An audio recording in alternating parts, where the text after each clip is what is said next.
Shalom, shalom, shalom, shalom, shalom. Tu es issu de cette prospérité où servira le Seigneur, c'est écrit. 1000 ans avant qu'il ne vienne sur terre vivre et mourir pour l'humanité, Jésus a vu la nouvelle génération qui serait greffée sur Israël, un peuple qui n'avait pas encore vu le jour, aller aimer et déclarer sa justice à une génération à venir qui est la nôtre. Rien n'arrive par erreur, c'est lui qui ordonne et programme toutes choses.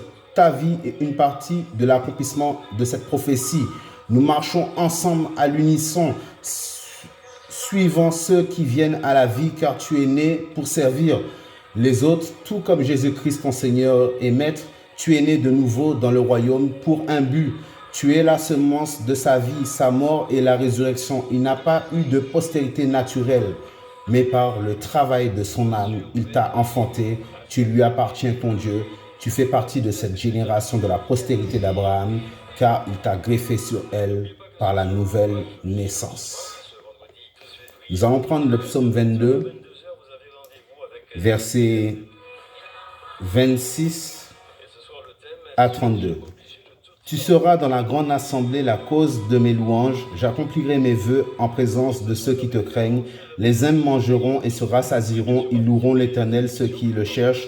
Que votre cœur vive toujours. Toutes les extrémités de la terre se souviendront de l'Éternel et se tourneront vers lui.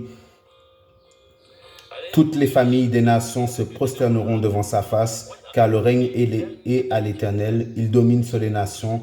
Tous les puissants de la terre mangeront et se prosterneront aussi devant lui. Plieront tous ceux qui descendent dans la poussière, ceux qui ne peuvent conserver leur vie. La postérité lui rendra un culte. On parlera du Seigneur à la génération future. On viendra annoncer sa justice au peuple qui naîtra, car l'Éternel a agi. Tiens-toi accroché sur ton fauteuil, l'Éternel va agir.